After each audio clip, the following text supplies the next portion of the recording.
Misa here, with a story that's very close and personal to me.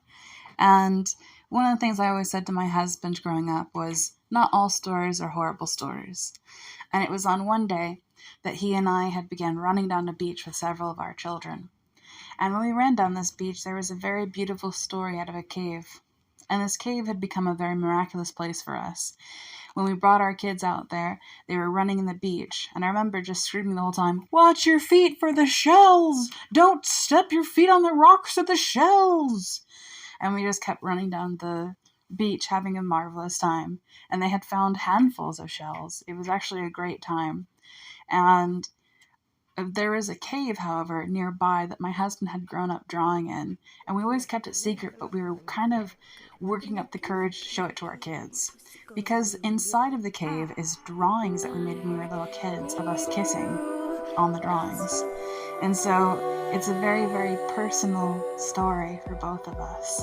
And so my husband, while he was what I will phrase miraculously creating romantic art with me, he was sketching into the cave walls with a white rock he found nearby on the beach.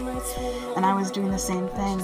And I remember just saying to him, "I love you so much, and I just want to kiss you and have affections for you." We had shown our children this cave, and when they went in there, they began laying seashells around and flowers they found on the beach to make the cave complemented. And we sat there and cried together as family, and ended up leaving, getting a barbecue from a nearby grocery store, and coming back home with hot dogs and all sorts of stuff, and grabbing a bunch of furniture, going back into the cave and setting up camp. We stayed in there all night. It was amazing. We had great marshmallows, and it was a great story to which I'll never forget.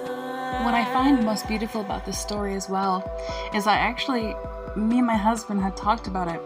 We weren't intending to draw a picture of us kissing, but rather at the same time, it was all we wanted to draw, and it was all we were planning to draw. And so it kind of was like this beautiful moment of unintentional love making through our art with the rocks. And then afterwards, it was just this beautiful habitat of love, joy, and prosperity for our family.